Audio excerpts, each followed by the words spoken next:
agradecerles y darle la bienvenida a cada uno de ustedes que nos está acompañando en esta presentación. Mi nombre es Fernando Ales, soy parte del equipo de Research de DBA Capital. Y hoy día vamos a hacer esta presentación bajo el marco de la volatilidad en tiempos de Omicron, donde la idea es entregarles cierta información, darles luces de lo que está pasando a nivel macro, el contexto en el que nos encontramos y cómo este puede incidir o puede estar incidiendo en los mercados internacionales. Para eso está con nosotros Fernando Gómez, quien es CEO de la compañía, CEO de DBA, quien va a hacer la presentación y posteriormente, si es que quedan un par de minutos y surgen ciertas dudas, poder responderlas al final de la presentación. Así que sin más que decir, Fernando, te doy el pase para que comencemos cuando creas oportuno. Fernando, muchas gracias por la presentación y a todos los que nos acompañan esta tarde, muchas gracias por el interés en escuchar un poco de lo que ha acontecido en los mercados durante este inicio de año. Y como bien dice la presentación, después de un año muy bueno para los mercados y nuestros fondos, partió con alta volatilidad enero y evidentemente un no menor susto, porque partió con una caída que se atenuó los últimos días y esa recuperación ha continuado durante el inicio de febrero, pero que no obstante nos ha preocupado algunos, porque después de un buen tiempo se nos olvida que el mercado efectivamente puede sufrir correcciones y estos son buenos momentos, como digo yo, para conocernos como inversionistas y ver qué tanto realmente soy capaz de tolerar la volatilidad. Si miramos el índice de acciones globales, el MSCI All Country World Index, que es el índice más importante de acciones a nivel global, este terminó cayendo cerca de un 5% durante el primer año. Y si bien esta es una caída nada fuera de lo normal, incluso en su punto más bajo durante el mes tampoco, que fue obviamente más severo, tampoco nada fuera de lo normal, sí, muchas personas nos han preguntado si esto es un momento para vender. Para quienes nos conocen nuestra filosofía inversionista y de que el mercado de acciones es una institución, una máquina en la cual nosotros visualizamos que uno puede depositar sus ahorros de largo plazo y que estas volatilidades son normales y lo que uno tiene que hacer es una disciplina en el tiempo. No les debe sorprender que evidentemente nosotros lo que nos tratamos de mostrar y enseñar es la normalidad que tiene todo esto y que uno debe fijarse en sus objetivos de ahorro. Pero no obstante queríamos tocar esta pregunta que nos hacen y durante esta presentación, mientras revisamos el mercado, revisamos lo que ha ocurrido y cómo se ve en este minuto, les queremos recordar algunas cosas y queremos que tengan presente esto mientras escuchen la presentación. Uno, si quiero vender es ¿por qué quiero vender? Es porque estoy asustado, porque tengo miedo, porque tengo que hacer algo. Segundo, es que se pregunten si vendo porque creo que el mercado va a caer. Bueno, es ¿qué pasa si el mercado no sigue cayendo? Y relacionado con eso, aunque caiga, ¿cuándo vuelvo a entrar? ¿Cuál es mi criterio para volver a entrar? ¿Qué es lo que me va a motivar a volver a entrar? Y segundo, es ¿qué voy a hacer con la plata una vez que vendo? Porque efectivamente, si vendo, algo tengo que hacer con ella. Compro otro activo de riesgo, y por lo tanto, ¿cuál es la razón de cambiarse de un activo de riesgo A a un activo de riesgo B? Y segundo, si me quiero quedar en caja, es hoy una buena opción. O sea, estoy tan convencido que esto va a seguir cayendo, por ejemplo, que esto va a quedarme en caja en la decisión correcta. Teniendo esto presente, entremos ahora directo en la presentación. Y le mostraba la caída que había ocurrido en el mercado durante enero, pero quiero, dado que nosotros somos inversionistas a largo plazo, ponerlo eso en contexto. Este es el mismo gráfico o mejor dicho, el mismo indicador, pero puesto durante todo el periodo de la pandemia. Esto parte en enero del 2020, se oficializa la pandemia o el mercado y todo el mundo, por lo demás, nos damos cuenta que esta cosa es harto más seria que lo que creíamos, y el mercado se pega una tremenda caída de casi 34%. Caída que se recupera a lo largo de los 2 años siguientes hasta llegar a sus niveles más altos en los números que vimos recientemente, y aquí se ve la caída que estábamos hablando hace algunos minutos. Si esto le ponemos un poco más de perspectiva y lo vemos en los últimos 10 años, esto se ve más o menos así. Un continuo, aquí se ve la pandemia muy violenta, en algo poquito más de un mes, esta corrección tremenda cuando nos damos cuenta de lo que se nos viene al frente, y esta rápida recuperación que es donde nos encontramos hoy con esta pequeña caída, como se ve en este gráfico, y importante recordar que durante estos 10 años el mercado globales rendieron en promedio un 11% aproximadamente anual. Y si ponemos esto en una perspectiva de más largo plazo, de 25 años, donde tenemos 2 de las correcciones más importantes que han ocurrido en la historia de la renta variable, la caída de la crisis.com, que se demoró casi algo más de 2 años desde su pico a su voto en el mercado, cae del orden del 50%, y la crisis inmobiliaria centrada en Estados Unidos, que parte a fines de octubre del 2007 y termina en marzo del 2009, donde el mercado llega a casi un 60%. A pesar de esas tremendas caídas para el inversionista de largo plazo, que estuvo constantemente invertido, tuvo un retorno promedio del 8% anual. Un retorno muy, muy decente, sí, y si lo miramos en términos reales, la inflación promedio durante ese periodo fue algo más del 2%. A nivel global estamos hablando de un retorno real del orden del 6%. Por lo tanto, lo que quería decir, estas caídas no sabemos si va a venir más, se va a pronunciar más. Sabemos que en los últimos días había una recuperación, pero es algo totalmente normal. Estas caídas del orden de 50 son bastante más normales, pero así todo, en estos 25 años han ocurrido 2 veces, y lo que sí, que para el inversionista de largo plazo, con tiempo, efectivamente los retornos de largo plazo sí se dan. Pero viendo esto en una mirada de lo que ha ocurrido recientemente, vemos el promedio, aquí el centro de los mercados globales caían cerca del 5%, pero como siempre ocurre esto, a no todos les fue igual de mal. De hecho, Latinoamérica ha sido un highlight, un lugar de importantes alzas en lo que va del año, y probablemente una de las razones por las cuales vemos tantas noticias como que esto se cae, es porque Estados Unidos ha sido uno de los mercados que ha sido más afectado, de hecho más que el promedio, y en particular las acciones tecnológicas, que se representan mucho mejor en este índice que se llama Nasdaq, que está concentrado en acciones tecnológicas, que ha caído un 9%. Si miramos adicionalmente en los últimos 12 meses, ¿cuánto han sido las caídas que han tenido desde el punto más alto en los últimos 12 meses al punto más bajo de este periodo? Vemos que esto ha caído con distinta fuerza en distintos lugares, y partiendo por los lugares más duros, que eran los, como veíamos antes, Latinoamérica es la que ha dado mejor en el principio de año, y esto es parte de cómo los mercados suben y bajan y tienden a la media. Cayeron del orden de 25, las acciones chinas que transan en Hong Kong del orden de 24, solo para comentarle, cuando un mercado cae más de 20% se dice que está en bear market, porque es una caída ya menos usual.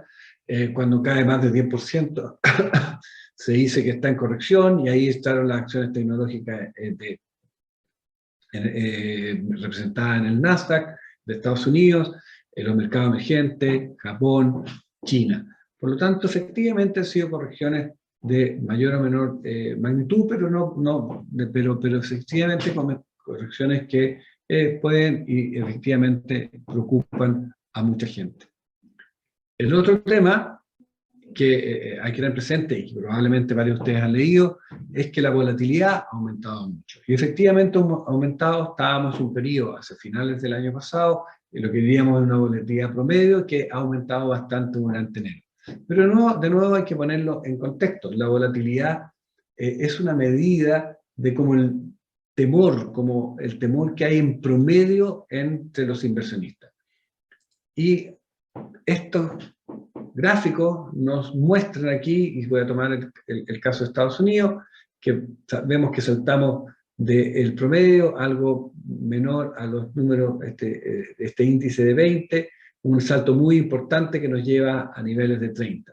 Pero también, si lo ponemos en contexto de la historia, mucho menor de lo que ocurrió en la crisis inmobiliaria de Estados Unidos que hablábamos anteriormente, mucho menor de lo que ocurrió cuando partió la pandemia, y mucho menor que muchos episodios que han ocurrido dentro de los últimos 15 años.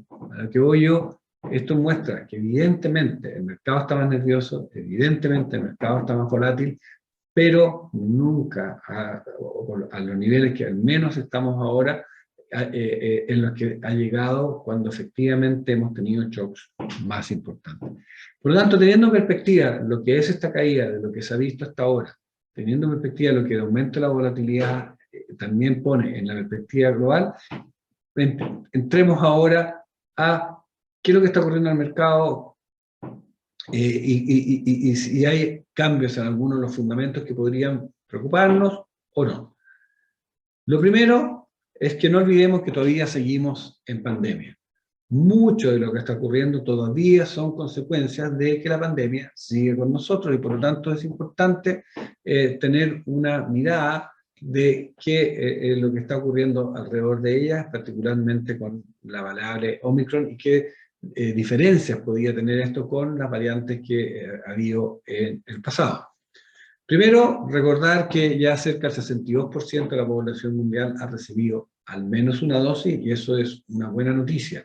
Esto produce protección y como no es un spoiler, probablemente todos ustedes ya saben, Omicron, si bien es más contagiosa, es menos severa en sus síntomas, y particularmente aquellos que estén vacunados, y especialmente aquellos que estén vacunados con las terceras dosis. El problema de la vacunación es que no ha sido igual en todo el mundo. Aquí, mientras más verde oscuro, hay más vacunación. Ahí vemos cómo Chile destaca a nivel global. Y mientras más café, es menos niveles de vacunación en esos sectores del planeta. El problema que tiene eso, y obviamente también probablemente esto todos lo saben, es que da espacio a que crezcan nuevas variantes, porque efectivamente el virus sigue circulando más libremente en los lugares en que hay un menor grado de vacunación. Lo que es no necesariamente una buena noticia, pero una noticia menos mala, es que si bien es cierto, la variable Omicron tiene un nivel de contagio muchísimo mayor, y aquí vemos cómo a nivel mundial esta ola del Omicron opaca, pero prácticamente por mucho, a las olas que produjeron las variantes anteriores en la pandemia. No ocurre lo mismo con el nivel de hospitalizaciones, o como vemos aquí, con el nivel de muertes a nivel global. Porque si bien es cierto, ha aumentado algo en los últimos semanas y meses, nunca en la medida que lo han hecho los contagios. Por lo tanto, la razón entre muerte y contagio es muchísimo más baja en la variable Omicron que en los casos anteriores, y por lo tanto, y adicionalmente en aquellos países en que hay mejores estadísticas, por ejemplo en Estados Unidos, las hospitalizaciones y las muertes, aproximadamente un 90% de ellas se deben a gente que no tenía o no tenía completa sus sets de vacuna. Por lo tanto, esta parte, incluso esta alza, se concentra más en aquellas personas que no se habían vacunado. Eso es, by the way, una de las importancias de que todos estemos debidamente vacunados. El otro tema que también es importante es que la velocidad de contagio cruzado con los niveles de vacunación está haciendo en aquellos países que partieron antes con esto una alza muy rápida, pero también nacionalmente una caída muy rápida en lo mismo. Vemos como Sudáfrica, que fue donde se apareció esta variante, está claramente en una senda descendente muy elevada. El Reino Unido, que fue otro de los lugares en los cuales llegó muy temprano, ya también viene en un descenso muy elevado, y datos preliminares en algunos estados de Estados Unidos también se está viendo el mismo patrón, lo cual puede ser esperanzador de que esto sea una ola que viene rápido, pero se va igualmente rápido, y puede que nos acerque, especialmente aquellos lugares como Chile, donde hay un mayor nivel de vacunación, a lo que se llama la inmunidad de rebaño, y podamos pasar a convivir cada vez mejor con la pandemia. De hecho, la convivencia con la pandemia es algo que cada vez se ve más en la gran mayoría de los países. Este es un índice confeccionado por Goldman Sachs, un banco de inversión de Estados Unidos, en lo cual en la medida que sea parrilla, muestra el nivel de restricciones de movilidad que hay a nivel global. Evidentemente, cuando partía con la pandemia y teníamos las cuarentenas prácticamente todo el mundo, esas restricciones fueron limitadas en forma importante, y ahora, a pesar de tener niveles de contagio mucho más elevados, el mundo ha obviamente aumentado esos niveles, ha reducido esos niveles de movilidad, en otras palabras, el índice ha ido para arriba, pero nunca a los niveles que hubo antaño. Eso significa, o es consecuencia de que muchos países han aprendido cómo convivir con el virus conjuntamente con un virus que, especialmente a la gente que está vacunada, tiene consecuencias mucho menores. No obstante eso, hay países, y algo comentaremos en algunos minutos, en que siguen con políticas como el inicio muy de restringir la movilidad, cuarentenas o cierre de ciudades, en el cual destaca China con su política de cero COVID, y que es parte de los problemas de las cadenas de suministro, que algo conversaremos en algunos minutos. Por lo tanto, por el lado de la pandemia, lo lamentable es que todavía tenemos COVID alrededor de nosotros, una variante que es mucho más contagiosa, pero si lo queremos mirar por el lado del vaso medio lleno, el mismo hecho que sea contagiosa, más contagiosa, pero con impacto en la salud mucho menores, podría ser, en la medida que no haya nuevas variantes, la llave para que finalmente este año podamos ir saliendo de esta pandemia que ya se va para algo más de 2 años. Teniendo el contexto también de la pandemia y los números del mercado y las preguntas que les dijimos al principio tuvieran en la mente, veamos qué es lo que ha producido estos temores en el mercado, qué es lo que lo ha llevado a que el mercado se corrija y aumente la volatilidad. Primero, el tema de la inflación. La inflación, que era un fantasma, como decimos nosotros, que no nos había acompañado y no había aparecido por muchos años, estamos hablando más de una década, hoy día está presente en muchos lugares, como vamos a ver. Segundo, la actitud de los bancos centrales para combatir el tema de la inflación ha cambiado, y especialmente en el caso del Banco Central de Estados Unidos, de una forma muy relevante, pasando de un mensaje de esto es un tema transitorio a un tema que nos puede acompañar por más tiempo, por tanto tengo que hacer algo al respecto. Tercero, han aflorado ciertos conflictos geopolíticos. Probablemente todos ustedes han leído sobre los temas relacionados con Ucrania y Rusia, y eso evidentemente produce temores en la población, obviamente de esos países, y evidentemente desde el punto de vista de los mercados a nivel global. Y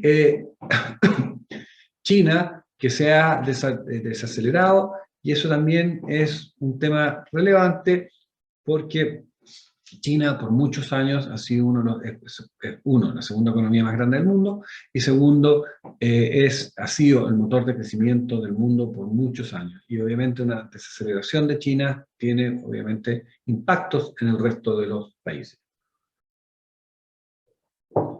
Voy a tocar estos temas en un poquito más de profundidad, no en el orden que se los mencioné, porque el tema de la inflación y los mercados y la reacción de los bancos centrales en relación a ella es para nosotros la razón más relevante de por qué hemos vivido esta corrección durante enero, y por lo tanto la quiero dejar al final de tocar estos temas para darle una vuelta un poquito más profunda. Partamos por los conflictos geopolíticos. Y aquí a nivel global, obviamente, hay escaramuzas y temas que hemos visto en distintos lugares del planeta, pero realmente los dos relevantes son el tema de Rusia y Ucrania y el tema de la relación de China con Taiwán. Partiendo por el primero, porque es evidentemente el que se ve más explosivo, el que vemos con una mayor probabilidad, y obviamente se le asigna mayor probabilidad de que efectivamente veamos algo en ese sentido, sería una entrada, invasión, toma de territorio parcial, o una combinación de cualquiera de esos, de Rusia entrando a Ucrania.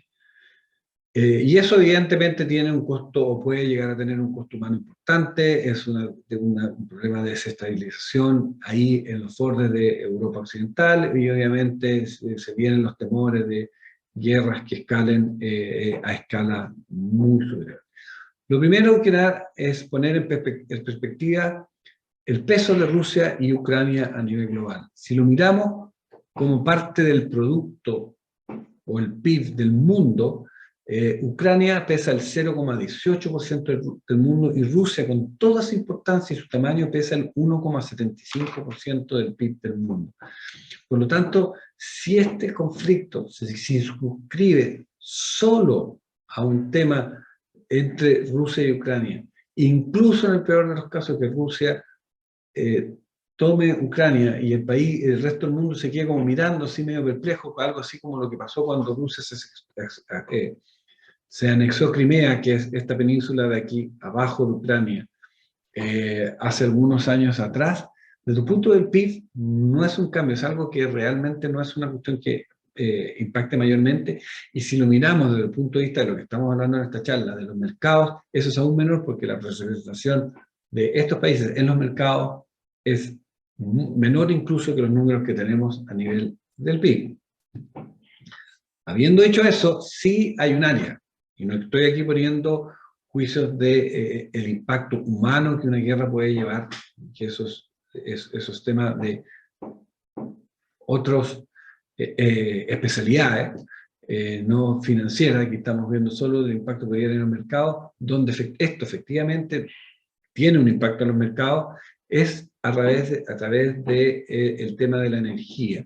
¿Por qué la energía? Porque Europa importa el 35% de su gas, por ejemplo, desde Rusia. Parte de ello pasa a través de Ucrania, parte a través de Polonia, y efectivamente, ¿qué implicaría? Una tensión esto, y sobre todo con los paquetes de sanciones que está preparando tanto la OTAN, en conjunto, evidentemente, obviamente con Estados Unidos, que es miembro de ella, podría implicar, evidentemente, que el suministro de gas y petróleo que puede venir de Rusia a Europa se suspenda, y eso quiero que implica que Europa va a tener que salir a comprar eso en algún otro lugar, y eso puede llevar, probablemente va a tirar los precios de la energía al alza, y obviamente el precio de la energía en alza incide en la inflación, y por lo tanto a través de ese mecanismo impactar los mercados globales. Ojo que estas cosas también son transitorias, porque si bien Europa no recibe ese gas y ese petróleo de Rusia, y los tiene que salir a comprar en otro lado, tirando los precios para arriba, Rusia tiene que ver qué hace con ese gas y a quién se lo vende. Por lo tanto, después de un desorden por un tiempo, en los mercados se terminan ajustando nuevamente, porque al final del día la cantidad de petróleo y gas que se produce tiende a ser más o menos estable. Pero teniendo eso presente, efectivamente ahí hay un canal de contaminación. Luego, en el caso de China y Taiwán, efectivamente, y como seguramente muchos de ustedes saben, pero China nunca ha reconocido que Taiwán es un país independiente, probablemente no lo haga nunca, y todavía lo silda como la provincia rebelde de China. Y obviamente tiene aspiraciones que la provincia rebelde alguna vez vuelva a ser parte de lo que es China. Últimamente, y me refiero a en últimos años, hemos visto algo más, llamémoslo, de ejercicios militares en la zona, pero por ahora ha sido bastante ruido, son temas que se han manejado ahora bastante bien diplomáticamente, y no hay un tema que podríamos preocuparnos. Sí es cierto que en el evento de que esta cosa pudiera seguir a mayores, cosa que no se ve por ahora, a diferencia de lo de Ucrania, tendría consecuencias bastante mayores a nivel global. Uno, porque China es la segunda economía más grande del mundo, camino a ser la más importante.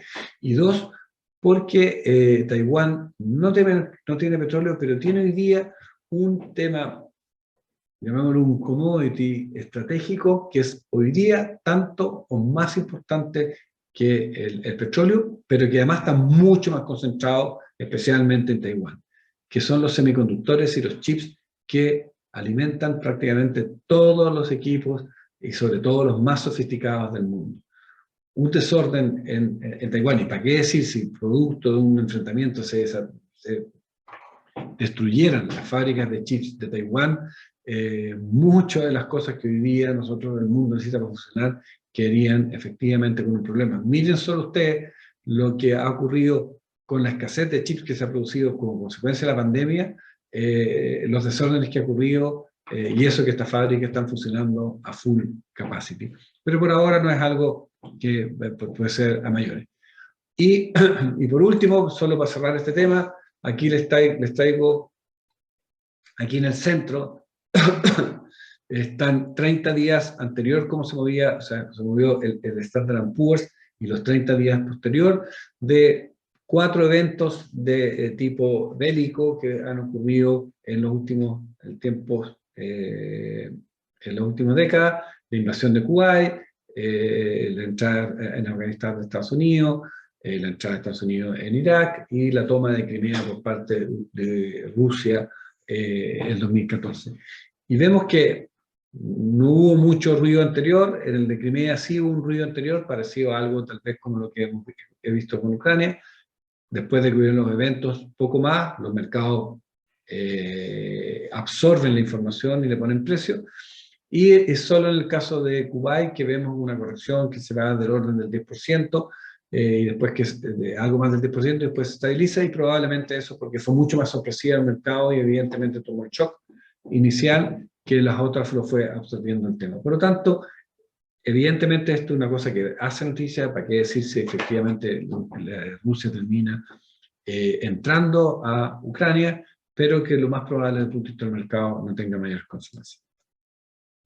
En el caso de China, esto evidentemente puede ser un poco más serio por la importancia de China en el mundo, que una desaceleración en China ocurra en estos minutos. China efectivamente tiene sus problemas. Uno es que tiene esta política de cero COVID, y evidentemente mientras haya nuevas variantes, particularmente Omicron, sigue con la política de las cuarentenas, de cerrar ciudades, de cerrar puertos, etcétera, y eso evidentemente incide en su crecimiento, y incide en la capacidad de crecimiento del mundo, y incide en que la inflación sea para arriba porque afecta más las cadenas de suministro. Y por lo tanto, el Omicron para el mundo es particularmente relevante en lo que económicamente se refiere, por la política que China adopta con relación a ello. Segundo, China tiene un problema de compañías inmobiliarias. El sector inmobiliario, para que lo sepan, pesa como el 30% del PIB de China, y hoy día hay un sobreendeudamiento ahí, varias de ellas están técnicamente quebradas, y una crisis inmobiliaria efectivamente puede ser un problema en China. China tiene tal vez una ventaja vis-a-vis lo que tenía Estados Unidos cuando manejó la crisis similar en su país, es que las crisis inmobiliarias, el problema que mayor tienen es que descapitalizan los bancos por las quiebras, y eso traba la cadena de crédito. En el caso particular de China, los principales bancos chinos son ya propiedad del Estado y por lo tanto China tiene una forma de intervenir en la economía mucho más expedita para evitar que estos desórdenes, sobre todo que el crédito se suspenda, mucho mejor en ese sentido de lo que podría estar Estados Unidos para una situación similar. Luego hemos tenido una corrección en China, sobre todo el sector tecnológico, por un afán regulador, algunas cosas justificadas, otras no tanto, pero esto evidentemente ha tirado la actividad hacia abajo, pero esto obviamente tiene mucho más resorte el gobierno chino para manejarlo. Muchas de las soluciones que ha ido China adoptando para problemas tal vez comunes en toda la sociedad, como por ejemplo el aumento de los juegos de video, en el caso de los niños, toman soluciones muy autocráticas, y el problema de eso es no si es que las medidas son bien o mal tomadas, sino que pone incertidumbre en cómo las compañías enfrentan negocios de esta índole, y es efectivamente también ha afectado al mercado chino en el último tiempo. Y por último, en las relaciones con Estados Unidos, China, algo quienes nos vienen acompañando hace un tiempo, nosotros les decíamos que nosotros pensábamos que con el cambio de gobierno de Estados Unidos, estas no necesariamente iban a mejorar mucho, porque las tensiones de Estados Unidos y China hoy en día es más un tema de rivalidad que por el tamaño de ambas economías, y que iba a cambiar el estilo, pero no necesariamente que esta iba a ser mucho más fluida. Habiendo hecho eso, han habido conversaciones, las cosas no han necesariamente mejorado mucho, pero tampoco han empeorado. Pero lo que sí, y con miras a este año, es que China, con todos los desafíos que tiene, sí, desde el punto de vista del mercado, hay una cosa, ya hacemos positiva, y es que tenemos a un socio, por decirlo así, representado en su primer Xi Jinping, que está ayudando a que este año, al menos este año, nos aseguremos de que China no sufre una crisis y continúe con un crecimiento lo más alto posible. ¿Por qué eso? Porque el sistema político chino hasta hoy día funcionaba con un sistema en que los premiers se elegían o se podían ser elegidos por el partido hasta 2 periodos consecutivos de 5 años. Xi logró hace un par de años atrás cambiar esa norma, a propósito de que nosotros que estamos cambiando normas a través de una nueva constitución, en que los periodos de 5 años no se limitaban a 2, sino podían ser en forma indefinida. A fines de este año, Xi cumple su segundo periodo de 5 años y quiere, y lo más probable por la influencia que tiene en el partido y en China y el poder que tiene, va a salir elegido por primera vez un premier por un tercer periodo de 5 años. Pero de acuerdo con son las cosas independientes que podamos decir que la elección la tiene asegurada, la filosofía y la forma de actuar de los gobernantes chinos y del Partido Comunista Chino es que es hacer estas transiciones en un periodo en un ambiente de felicidad, por decirlo, pongamos así, en lo cual no hay crisis, no hay crecimiento. Y es por eso que hemos visto que China ha empezado a tomar medidas, a pesar del entorno que hablábamos anteriormente, para lograr revertir la desaceleración. Ellos están proyectando crecer del orden del 5%, para China bajo, para el resto del mundo alto, y es por decirte, es el único banco central grande que está poniendo políticas de estímulo, y China está actuando para que este año la desaceleración sea lo menor posible, y ojalá esta caída, esta desaceleración 5 no sea tal, sino que caiga al 6. Por lo tanto, probablemente, a pesar de los problemas que vemos hoy día, los desafíos que tiene China, estos se posterguen por lo menos hasta el 2023.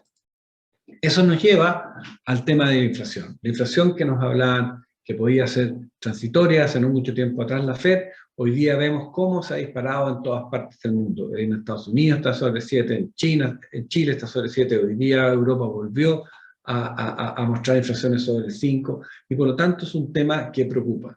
Es un tema que preocupa, además, porque parte de los factores que están detrás de ella siguen presentes, el tema del COVID y lo que hablábamos anteriormente de la política de cero COVID en China, sigue trabando las cadenas de suministro, y vemos como estos siguen siendo una fuente de la persistencia de la inflación.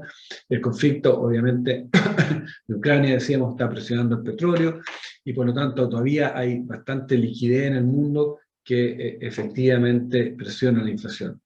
Y aquí quería comentarles, porque muchas veces escuchamos lo de las cadenas de suministro, obviamente entendemos lo del petróleo y el alza como sin la inflación, pero ¿qué significa eso? Y aquí el Economist hace 2 semanas atrás nos proveyó un par de gráficos muy útiles para entender esto. En el primero de ellos es el tiempo que toma y ha tomado en el pasado un barco ir de China a Estados Unidos, la azul más oscura, y la línea celeste de China a Europa. Y pasamos ese tiempo, que era del orden de los 40 días, 45 días, a niveles de 100, 110, 115 días para hacer el mismo recorrido. O sea, el mismo barco hoy día se demora más del doble del tiempo en llegar de un lado a otro, lo cual significa, para hacerlo fácil, que se pueden mover la mitad de bienes del mundo al año si los barcos se demoran el doble en llegar, a no ser que tuviéramos el doble de los barcos, cosa que no es una realidad. Y esta otra lámina, en la otra lámina que vemos es cuántas desviaciones están, o sea, qué tan lejos del equilibrio estamos en el caso del suministro de trabajo o la disponibilidad de trabajo y productos, en el caso del G7, los principales países más grandes del mundo, o la presión en las cadenas de suministro. Hoy día estamos a niveles de 4 desviaciones estándar fuera de lo normal. O sea, eso significa que estamos como en una situación que se da como en el 1% de los casos. Esa es la situación que hoy día presiona, pero por otro lado, es lo que es una de las razones por la cual algunos economistas y algunos analistas dicen que en la medida que el COVID los países empiecen a convivir con ellos, y particularmente si China empieza a convivir de una mejor forma con ellos, porque es menos letal, porque produce menos interacciones, o se transforma en algo así, no muy distinto a un resfrío. Para la gente que esté vacunada, estos temas se podrían corregir relativamente alto, porque estamos muy, muy, muy lejos de lo que son los periodos normales. Y es por eso tal vez que cuando miramos las expectativas de la inflación, no solo en lo que está ocurriendo ahora, puntualmente, sino que en una medida más de largo plazo, este dato es sacado de la diferencia de la inflación implícita, que está a 10 años promedio entre los bonos a tasa real y los bonos a tasa nominal de Estados Unidos. O sea, la diferencia que nos daría que en Chile, si estuviéramos hablando de Chile, entre los bonos en UF y los bonos en pesos, y nos dice que si bien la inflación hoy día está sobre el 7% en Estados Unidos, el promedio de los próximos 10 años va a ser del orden del poquito bajo del 2,5. Algo elevada para el objetivo del Banco Central de Estados Unidos, que apunta al 2, pero no una cosa que evidentemente es equilibrante. Por lo tanto, el mercado sí cree que los temas de inflación entre el actuar de los bancos centrales, y particularmente de Estados Unidos, y que la pandemia podría resolverse o que el mundo conviva mejor con ella durante el futuro cercano, esta inflación va a ser un problema probablemente por lo que queda de este año, pero que no va a seguir a mayores hacia los próximos años.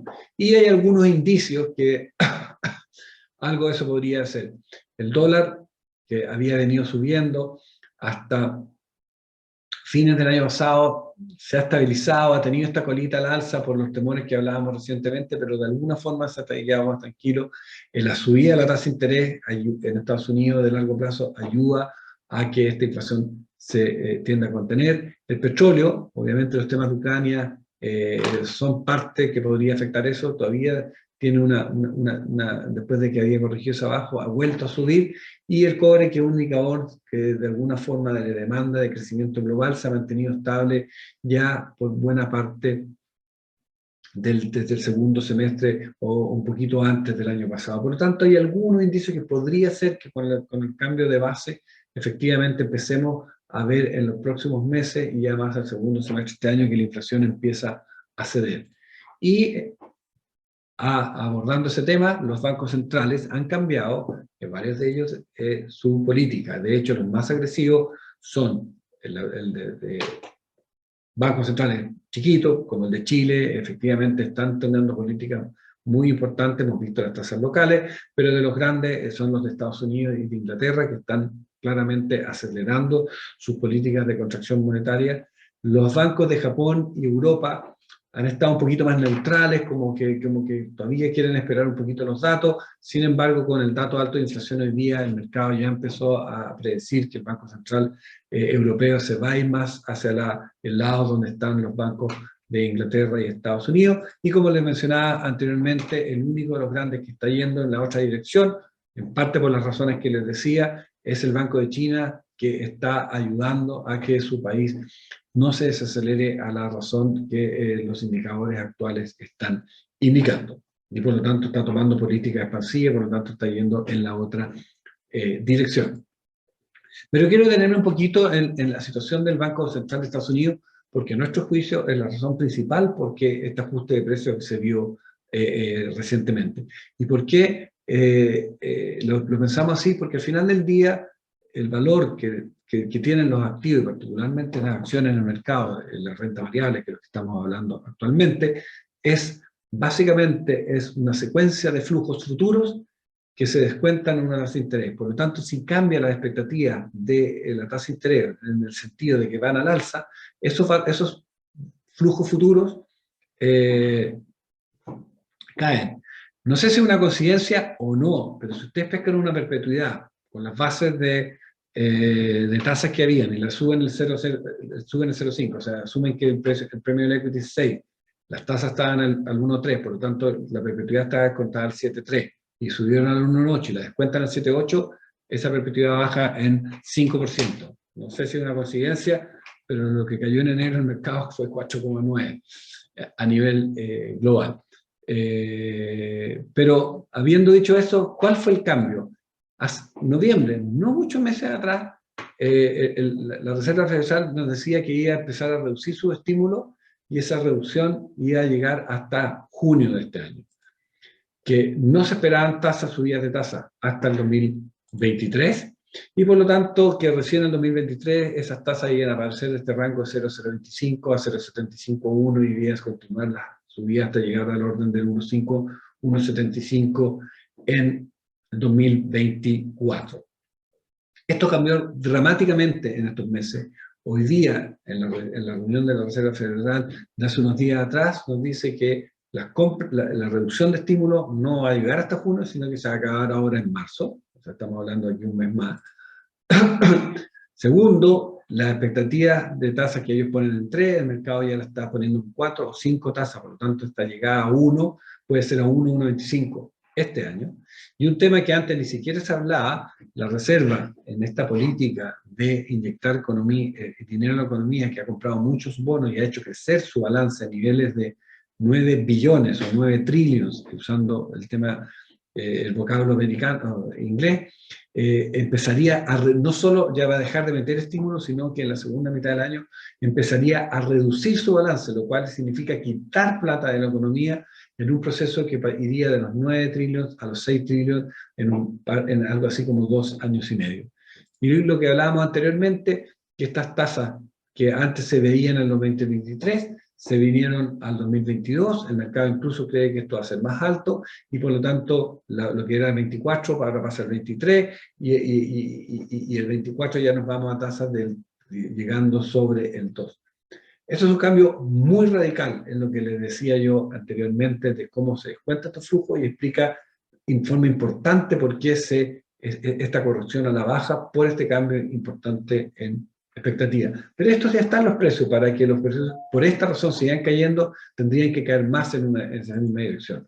Obviamente esto ha hecho que el crecimiento a nivel global se estime ahora menor en el 2022 de lo que estimaba anteriormente. Esta semana el Fondo Monetario nos da una nueva proyección de crecimiento para este 2022 y la baja en medio punto porcentual, de 4,9 a 4,4, y nos habla de un 3,8 el 2023. Esto, solo para que lo sepan, es más alto que el promedio de tendencia global de largo plazo, que es del orden del 3%, pero evidentemente es una corrección a la baja con lo que había anteriormente. Pero igual hay que mirar, no siempre las cosas, siempre estamos bombardeados de noticias que nos asustan, pero sí hay cosas que hay que mirar, también nos dan luces positivas. El 2021, si bien en la lámina anterior, voy a retroceder, vemos que básicamente las proyecciones entre abril y fin de año no cambiaron mucho, pero eso es como muchas cosas del promedio. Hubo cambios al interior de los componentes, o sea, hay los países, algunos países terminaron creciendo menos, otros terminaron creciendo más. Y lo interesante de este gráfico es que quienes más crecieron fueron aquellos países, o mejor dicho, a quienes mejor se le ajustó la tasa de crecimiento hacia el alza, fueron aquellos países en que el nivel de vacunación era más elevado. Por lo tanto, en la medida que la vacunación a nivel global avance, efectivamente podemos tener sorpresas positivas en ese sentido. El empleo se ha estado recuperando prácticamente en todas partes, no a los niveles de pandemia, pero se ha estado recuperando de forma saludable, y ojalá esto siga así. Y obviamente, si lo miramos, y aquí estamos tratando el mundo de las acciones, las utilidades de las compañías que se esperaban para el 2022, estas son las proyecciones que se esperaban de utilidades por los analistas para este año, miradas en distintos tiempos. O sea, a fines del 2020, los analistas creían que las compañías iban a crecer su utilidad en Estados Unidos en 17%, y hoy día creen que van a crecer del orden de algo menos del 8%. Y si ustedes miran su gráfico, con la excepción de China, todo esto, evidentemente, había un ajuste hacia la baja, que es parte de las razones por las cuales también se justifica en alguna medida las correcciones que vimos recientemente en el mercado.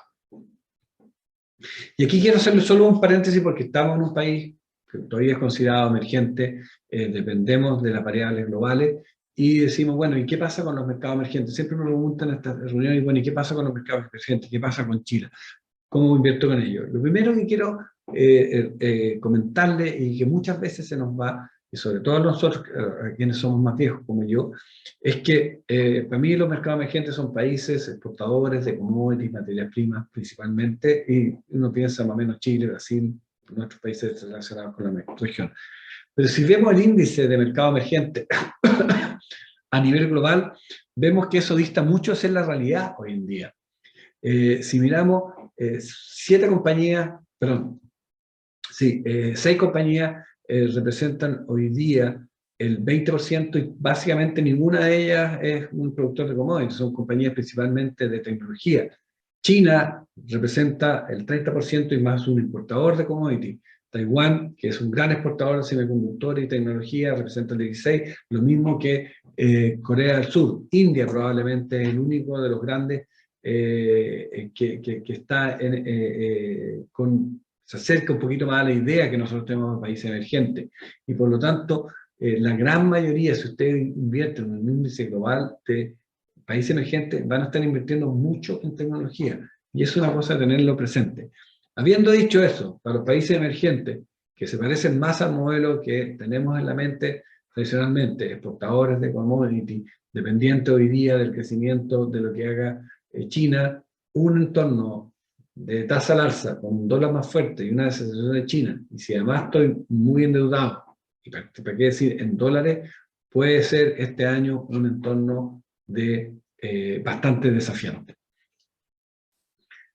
Habiendo pasado ese paréntesis, volvamos a los mercados y ahora metámonos de hecho a las valoraciones y dónde está. Y siempre queremos ver esto, es cómo estamos, esta corrección nos deja con respecto a la tendencia, cómo están las valoraciones y qué esperamos del crecimiento de las utilidades.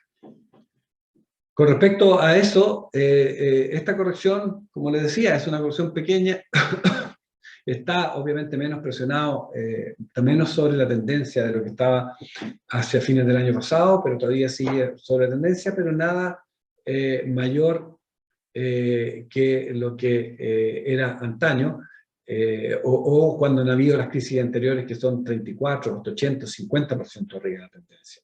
De hecho, si el mercado dentro de los próximos 10 años, en la mirada de largo plazo que tenemos, se va a la tendencia, lo que implica que en vez del promedio de crecer al 8,4%, debería crecer al 7,4%.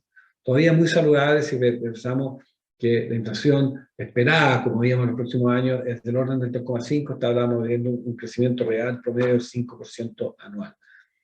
Si lo miramos por regiones, estos desequilibrios son aún menores, tal vez los más elevados en el caso de China.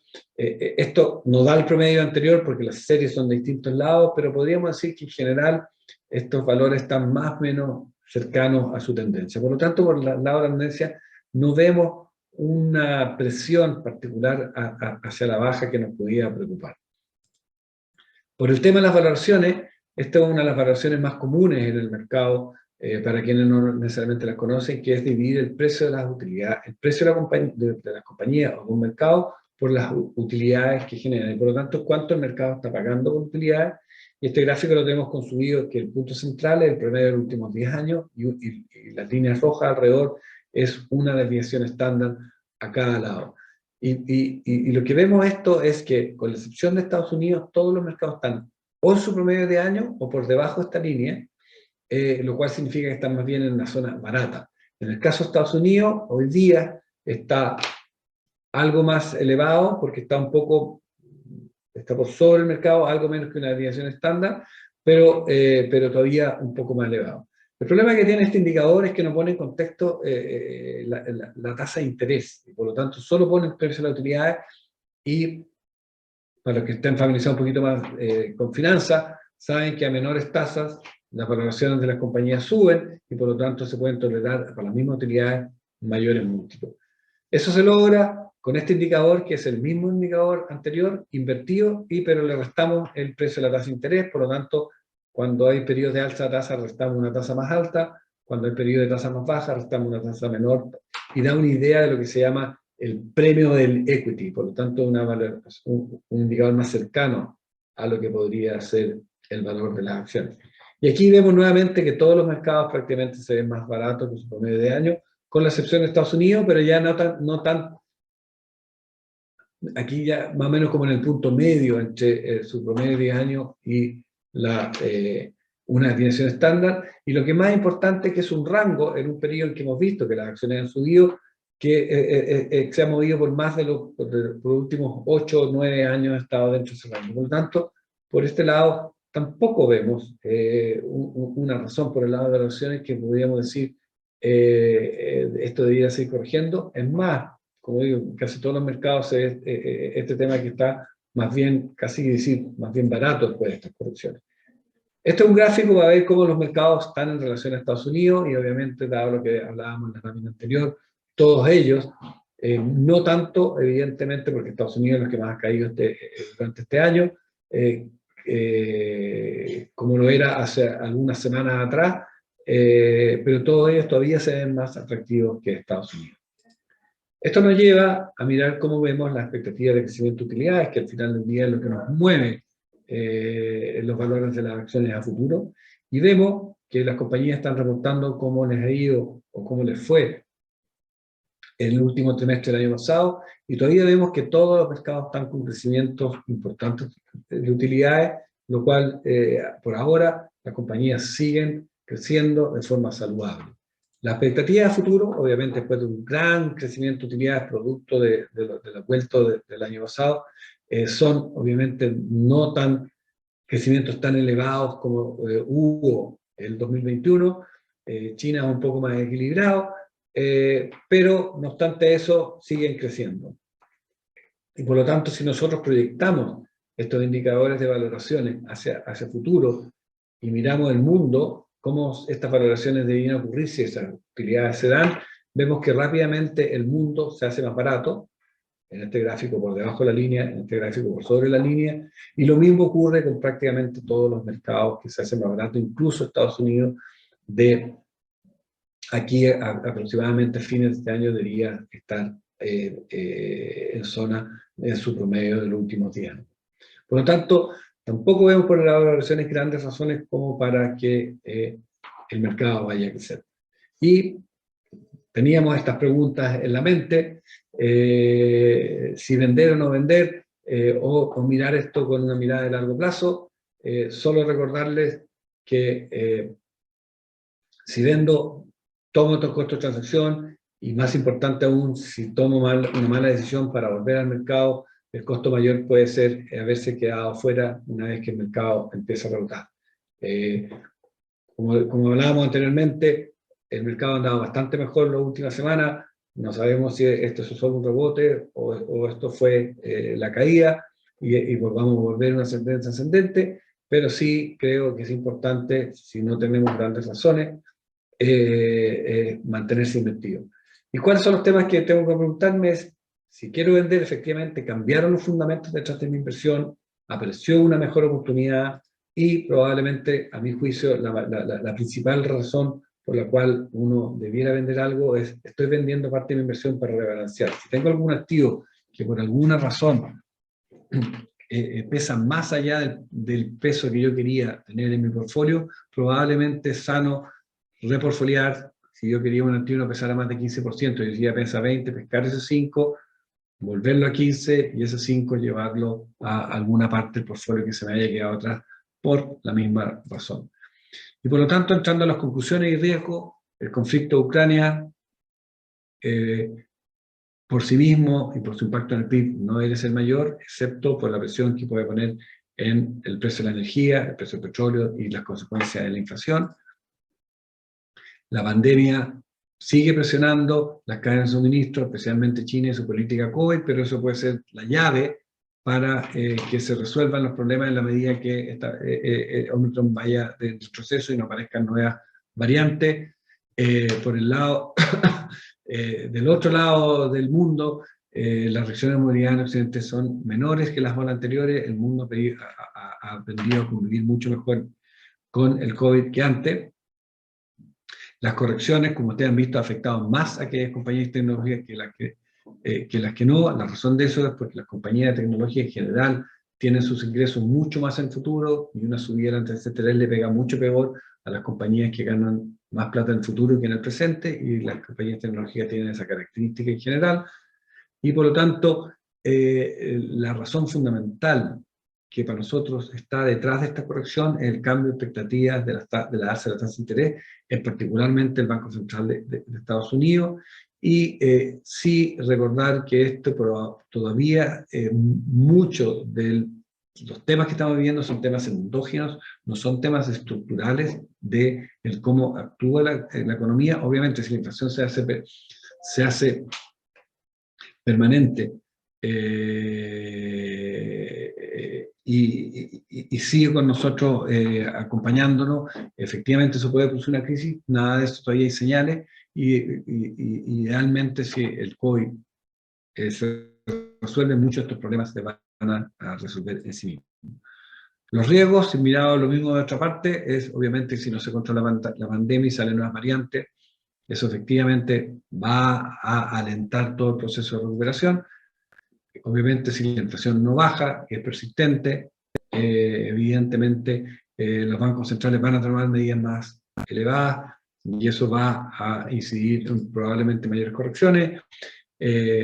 Los temas anteriores, particularmente COVID, evidentemente desaceleran y alentan la recuperación de las cadenas de suministro, y eso hace que la inflación sea más pertinente, y obviamente cualquier tema que siga presionando los precios al alza de la energía también es otra fuente de inflación y vuelve al tema de la corrección del mercado. Por lo tanto, los quiero dejar para terminar con una frase de un gran inversionista, Bill Miller, que creo que es muy pertinente recordar en los tiempos cuando aumenta la volatilidad. Es en inglés: time, not timing, is the key to building wealth in the stock market.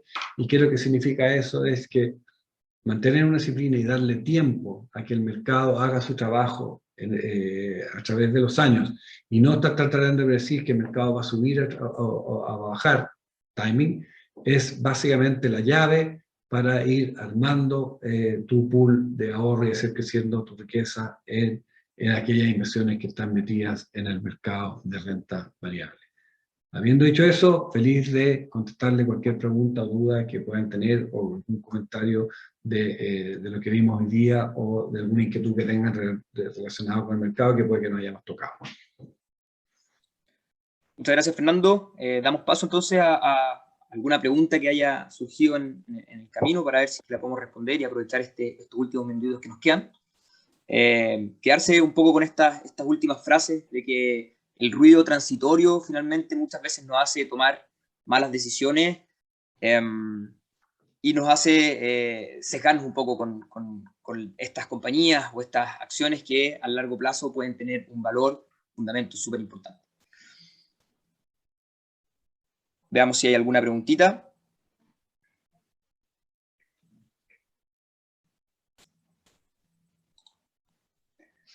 Acá hay una.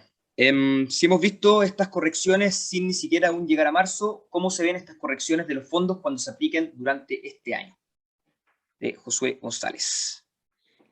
A ver, las correcciones, primero que nada, no prestan atención al mes. Las correcciones ocurren cuando el mercado, por las razones que sea, se pone nervioso, existe algún gatillante que las mueva, y como hablábamos anteriormente, el gran gatillante, más allá del ruido, efectivamente que algo de ruido pone el tema de Ucrania en el último semana, ha sido el cambio de actitud con respecto a la subida de alza de tasas de la Reserva Federal y el Banco Central de Estados Unidos.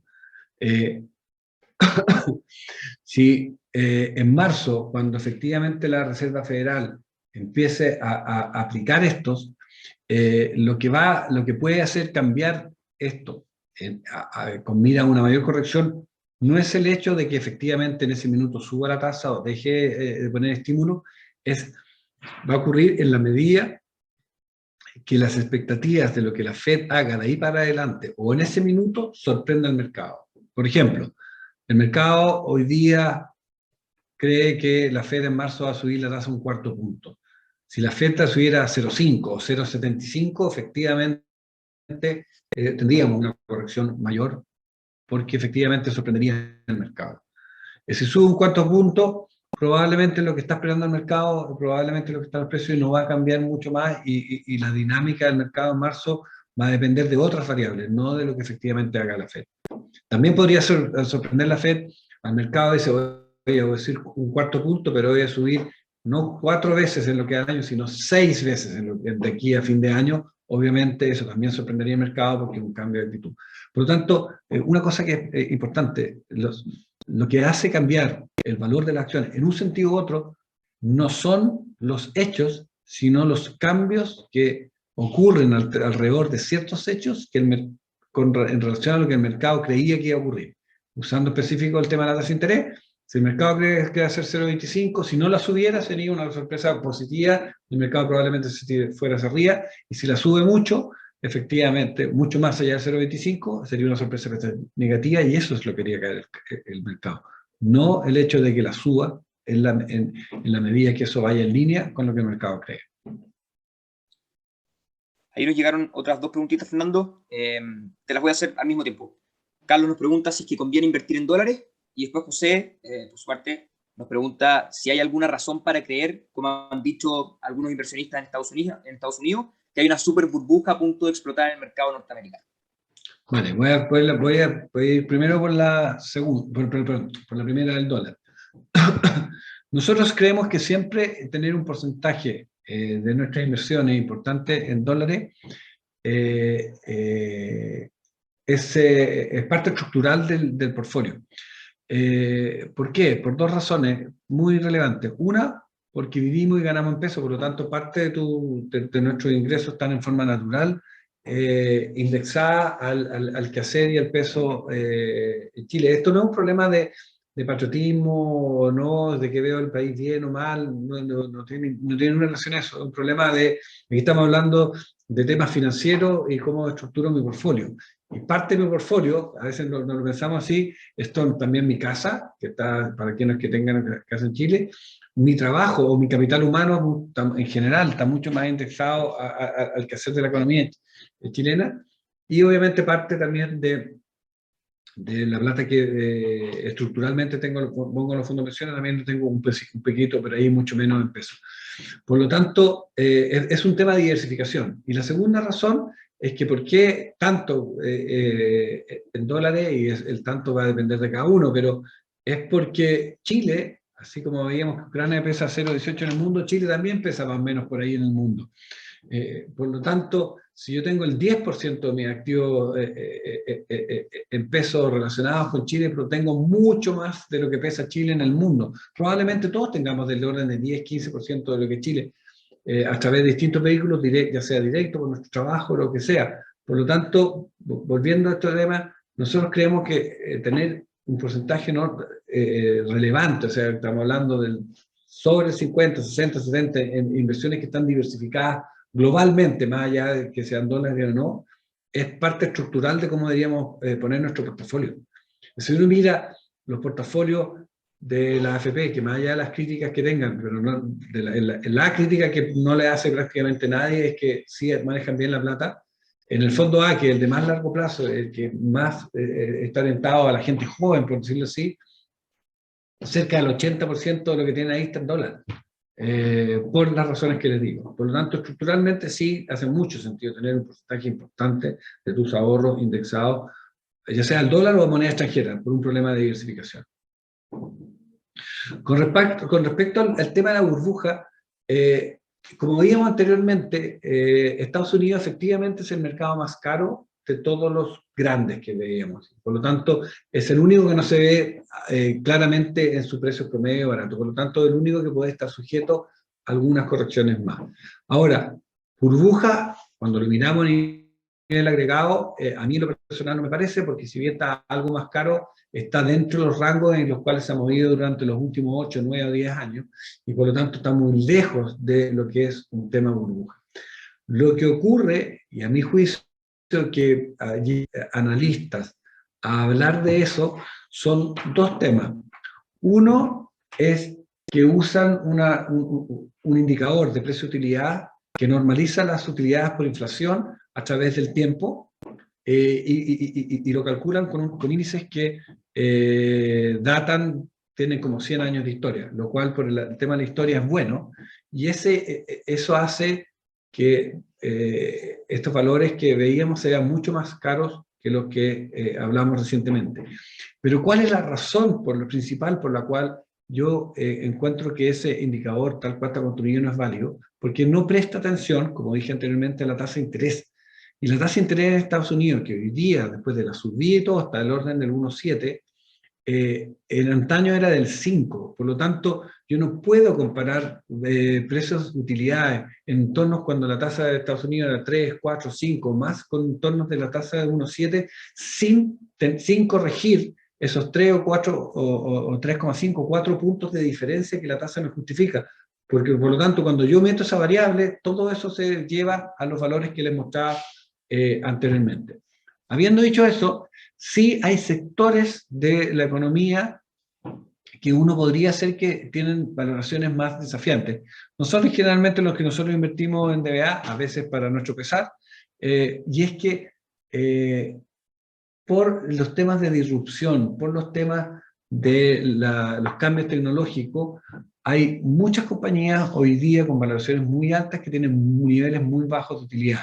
Estoy pensando en los Uber de este mundo, a veces las compañías de tecnología que están haciendo grandes cambios, que algunas de ellas efectivamente probablemente en el futuro logran lo que hoy día es Google, pero muchas de ellas no.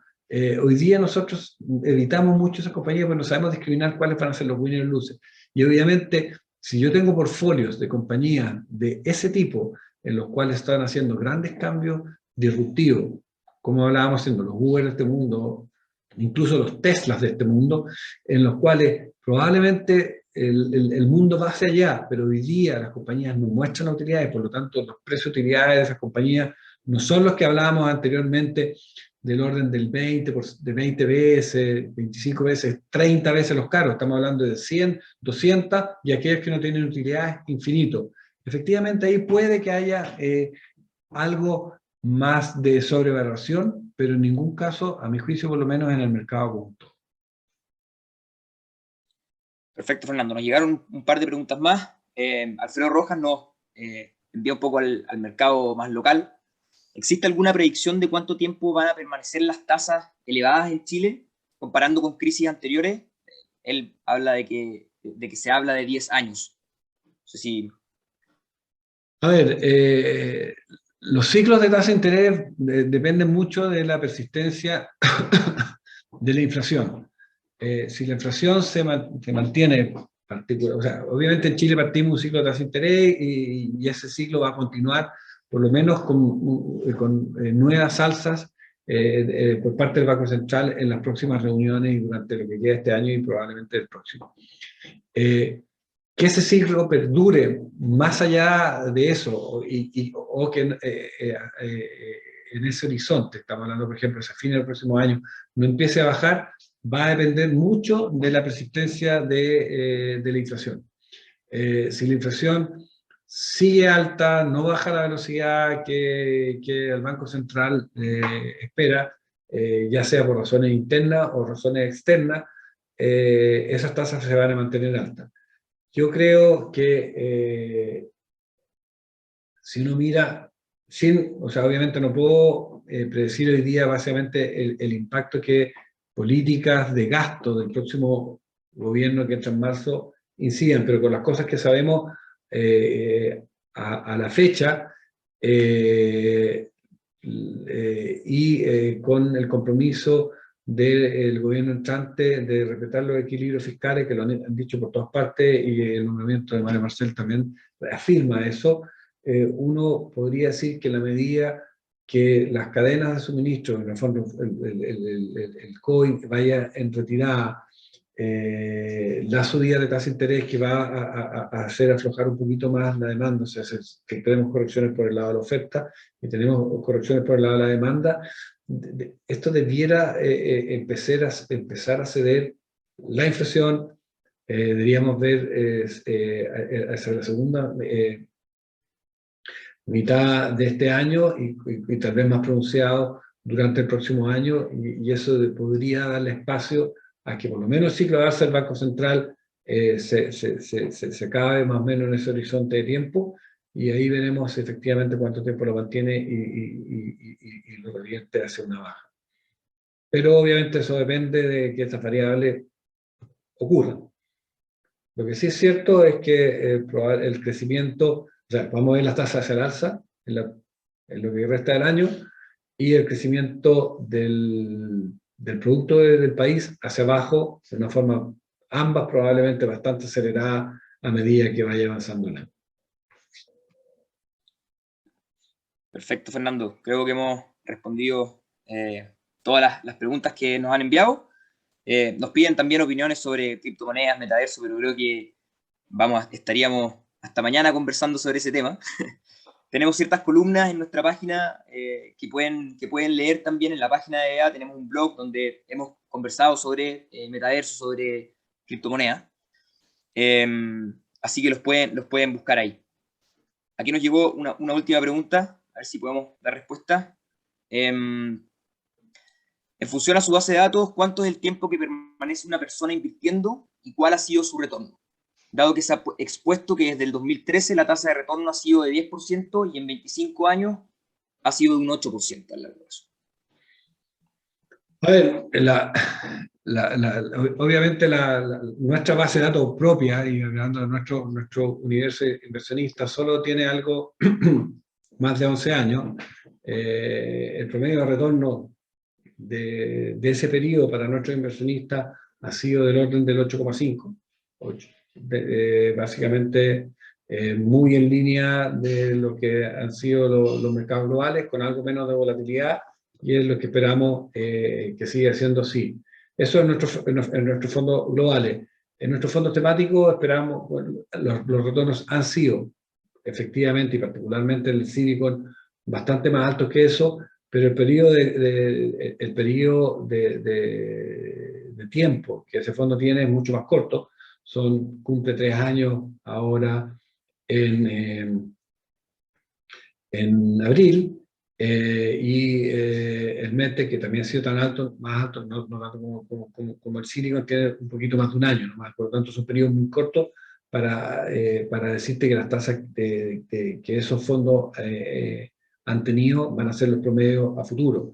En el caso, y ambos fondos de una u otra forma han sido impactados por la pandemia, particularmente bien el caso del Silicon. nuestros análisis y nuestros backtest de ambos fondos, solo por ponerlo en relación a los periodos de largo plazo, porque estamos hablando de periodos de más de 20, 25 años de análisis que tenemos, son que, poniéndolo en orden, que tú deberías tener un fondo global, rentando más o menos en promedio del 8,5, un fondo como el Medtech, rentando en promedio más bien del orden del 9, 9,5, pero con una volatilidad un poquito mayor, ¿ya? Y un fondo como el Silicon, rentando en promedio más bien del orden del 11, pero con una volatilidad bastante mayor. Y ojo que volatilidad significa que cuando las correcciones vienen, son más duras, y de hecho hemos visto a quienes que son inversionistas nuestros, tienen que haber visto que evidentemente la corrección de nuestro fondo global fue bastante menor, de hecho prácticamente la mitad de lo que fondos como el Silicon o el Medtech han tenido durante enero. Perfecto, Fernando. Espero que les haya servido esta presentación. Muchas gracias, Fernando, por todas estas luces que nos están entregando del contexto macro. Agradecerles, obviamente, a cada uno de ustedes que se han conectado y invitarlos desde ya a las próximas presentaciones y webinars que tengamos en DDA. Muchas gracias a todos y que tengan un buen año en los mercados. Chao, chao. Chao.